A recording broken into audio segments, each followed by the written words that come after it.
This is my bagged Mark II Golf project car. I'm going to be answering a question: is there any point on upgrading your brakes?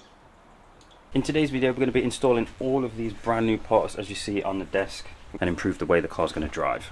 Manufacturers spend tons of money on research and development on each model they bring out. For most car makers, the main priority is to make the best car for as little money as possible to maximise profit. Take the brakes for example. On an everyday car like mine, car makers will have three key areas they'll focus on: performance, cost and comfortability. They want a brake system that has more than adequate power to stop the car on the drop of a hat, not cost too much to manufacture, but be comfortable to the average driver. That's why they can do this. So what's the point of upgrading the brakes at all if the standard brakes are able to lock up the wheels? Let's find out. Alright guys, so we're going to be installing all of these parts. We got these rebuilt from a company called SGS Automotive. I'll leave their name just now. They've got their own YouTube channel. Everything that you can see on these brakes has been replaced. New pistons, we've got new dust shields, also a seal inside that's been replaced. New slider boots, slider pins have been replaced. The bolts, bleed nipples been replaced, and everything is brand new. They've also been powder coated, so these last a lot longer than they would if they were normal painted, and they look very nice. We have a set of rebuilt hubs. Because of the way the Mark II brakes run, we do need to upgrade the hubs, so we've rebuilt with new bearings, new hub flanges, and heat shields have been kind of sprayed up and cleaned up a little bit. We do have lower arms to go on. While you're there, it's pretty much, you may as well. We have a set of ball joint extenders. We also have disc and pads, track rods, track rod ends. We do have all the boots and everything else we need to install as well. Let's jack this car up and start putting parts on. If you own a lowered car, I'd definitely invest in these run-up ramps as it makes it easier to get the jack underneath. First off, we need to get the wheels up in the air, so I jacked up from the subframe and supported the weight at both sides with axle stands. With full access, we can start removing stuff. First up is the track rod end that's bolted to the hub. This one was stuck, but after some persuasion it came out.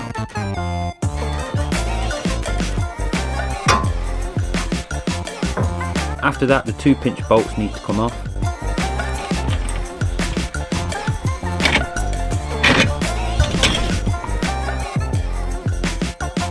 Now's the best time to remove the drive shaft, which is held in by this 30mm nut. With the nut removed, I move the drive shaft out of the way.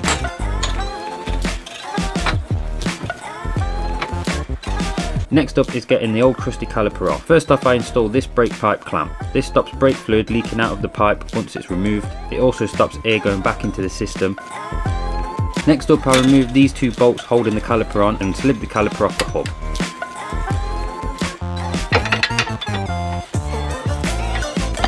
Next up is to remove the brake pipe from the carrier. After that, I took off the disc and uncovered the rattling culprit that's been annoying me for ages. Finally, the last bolt holding the hub on is the lower ball joint, which we removed along with the old hub. Next thing to remove is the lower arm, which was held in by these two bolts. Finally, we're on to the track rod. The boot was removed first, so we can get the tool in to remove the whole rod assembly.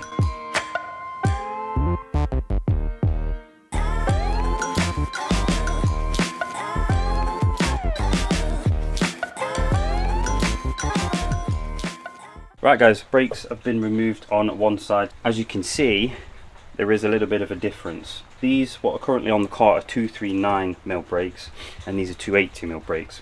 These come off a G60 Golf. I was extremely lucky with this set because these were off a Vento, and they ended up costing me £40. Then we had a comment from SGS. They said they wanted to sponsor the channel, so they ended up rebuilding the whole entire carrier, caliper, powder coated, replaced all the components. It's not only going to improve the brakes, but it's also improving the visuals. That's pretty much the main reason why I bought them, is because they look really nice and they kind of fill the wheel well a bit more. We're going upper size on wheels. The highest Mark II wheel you can get from the factory is a 15-inch. We're on 16s at the minute. These brakes can kind of look lost behind the wheels, so we're upgrading. It's kind of an awkward conversion rather than just putting the carrier's calipers on, bolting it up and calling it a day, is because these 239s, the carriers are actually built into the hub itself. So there you can see they bolt in, they come off, bolt on, etc. Whereas these are actually part of the whole system. So if you want to upgrade the brakes on these, you have to remove the whole hub assembly. Luckily for me, we've already replaced the bearings, we've painted the heat shields, the hubs are second hand refurbished, and we've also put in the track rod flip inserts. So yeah, let's chuck them on. Now it's time for assembly. I started installing the new track rods while I had the space. Next we slide on the new boot and clamp it on both ends to stop water and dirt getting into the steering rack. Once all that's done, we can finally install the new track rod end with the nut hand tight just for now. Although the new lower arms came with ball joints, I needed to replace them with the extended ones and install them on the car.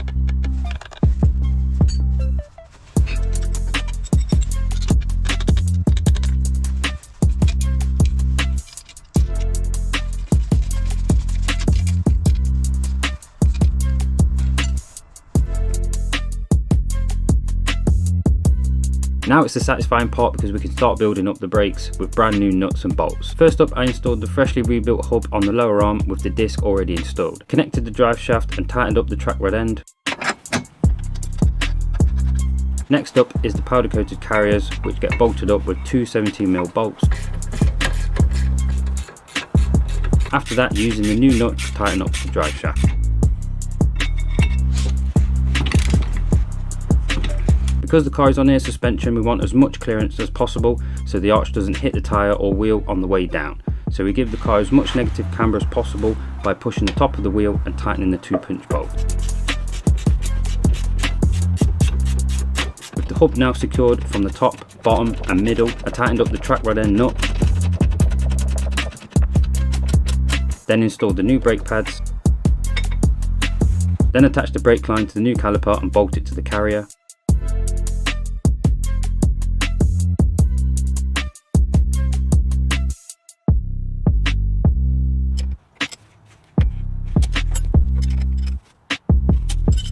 After that, I went over and did a nut and bolt check to make sure it's all tight and ready to go.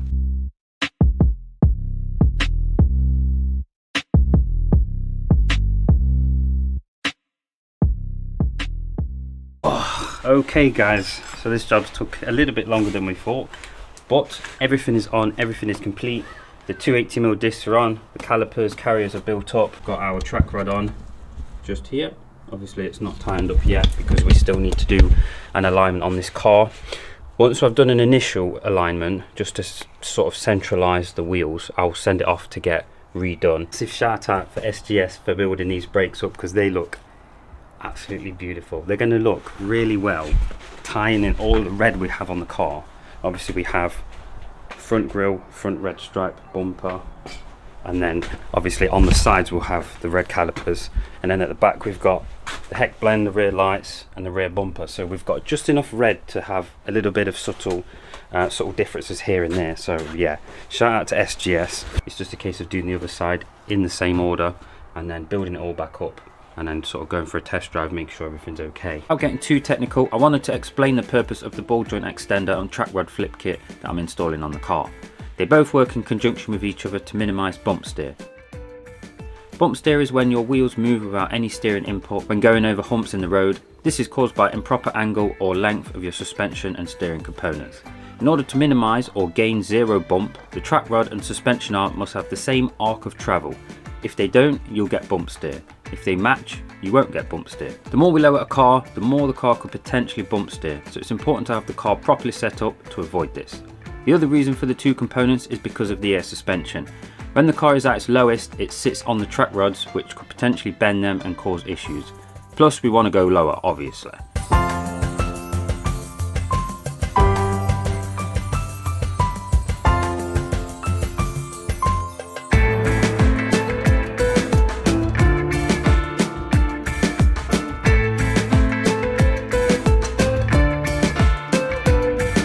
When we flip the track rod, we basically mount it from underneath rather from the top to give us more clearance, but referencing to the bump steer, we've now altered the arc of the steering arm, so we need to extend the ball joint to match. With the driver's side now finished, we can move on to the other side. If you've made it this far in the video, I'd massively appreciate it if you subscribed and comment down below what your favourite mod I've done to the Mark II Golf. If you're just tuning in now and you haven't seen much of the car, I've documented all of my progress on my Instagram page, so take a look and come back with a comment. It really helps push my videos out to more people, so I appreciate it. I bled the air out of the brakes off camera, packed the tools away and carried on in the morning.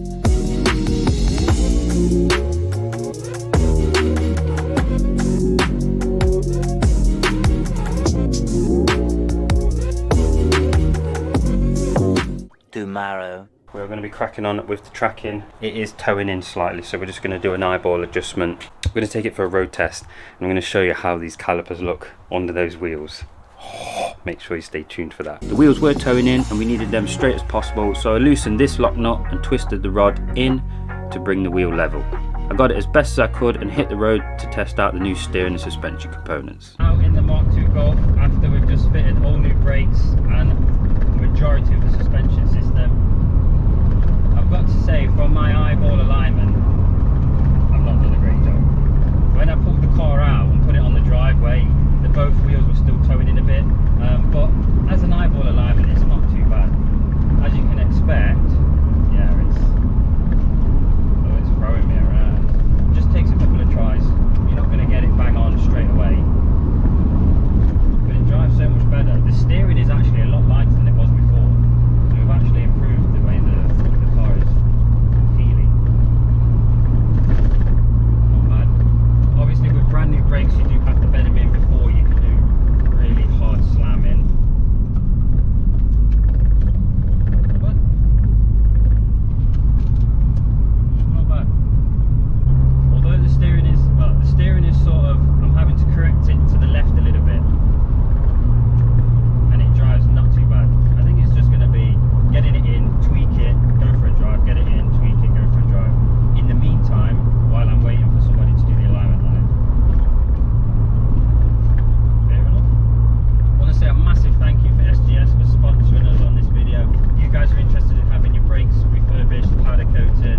They do custom braided brake lines, they do signage on the side, decals, custom decals, they do servicing, alignment, and they do paint work. I was actually going to paint this car, but I managed to find someone a little bit closer, and it just worked out logistically better. So if you guys are interested and you're in the market, give them guys a message. I'll leave their Instagram below if you just give them a message. Thank you very much, SGS. Very happy with how they look. They look amazing.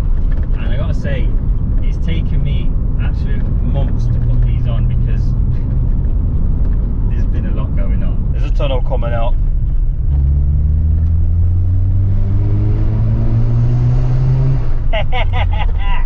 You have to.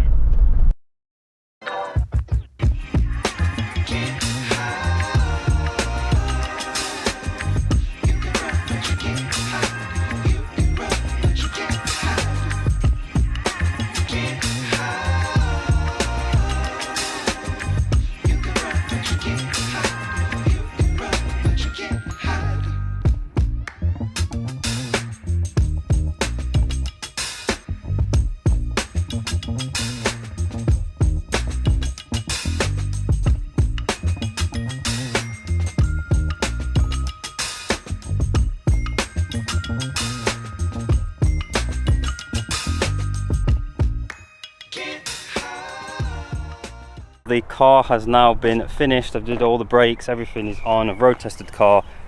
Although it don't drive straight, it's mainly because it needs properly aligning, but I've done really well considering. So we've got the steering wheel bang on straight, well, as close as we're going to get it by eye. And if you look now, it's currently at its ride height. This wheel here, just towing in a little bit. I don't know if you can see in the camera. It's just pointing inwards. And then on this one, it's doing just the same, just a little bit. So all we need to do, guys, bring the toe out a little bit and just keep going on road tests. The car looks absolutely amazing now, especially with the red calipers just tucking under the wheel. That's exactly what I wanted. You'll actually notice the car sits lower, and that is because when we're earing out, we have clearance with the track rod, so we can go that a little bit more. The next limitation on the car of actually going any lower is actually the subframe. I can't physically go any lower without doing any extensive modifications, and if I'm honest with you guys, it looks fine. There's no point chasing any more lows because realistically, a lot of the shows we park up to is grass, and the problem with grass is when it rains, the floor sinks. So if I air it all the way out on the floor, the bumper is touching it, and then the longer I leave it, the car sort of sinks, and then it puts pressure on the bumper. If I'm completely honest with you guys, it looks fine. I'm not willing to go any further. It's low enough. Guys, let me know what you think in the comments down below. That front caliper now looks beautiful next to the red stripe, and the red stripe on the grille.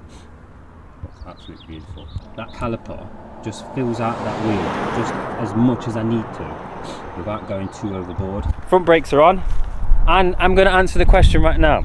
Is it worth upgrading your brakes? No, but it looks good. I'm going to be honest with you guys. If the car can lock up under its own steam, you have adequate braking. So there is no need to upgrade your brakes unless you're taking the car on track and you need the extra bit of brake force, the extra surface area to help with cooling and bits and bobs. There's lots of technicalities of why bigger brakes are better. Ultimately, they're there for looks. They fill the wheel well up, and it just makes the side profile. Look at the side profile now. Gosh, that front is matching the rear a little bit. Obviously the rear is tucking quite a lot, but I'm happy with it, guys. I can spend hours and hours and hours and days tweaking the fitment, getting it perfect, tweaking, getting it perfect, tweaking it, when really I should be happy with what I'm doing, and it looks good already. But let me know what you guys think, man. I'm really happy with the car. Okay guys, that has been brake upgrades. I hope you enjoyed this video.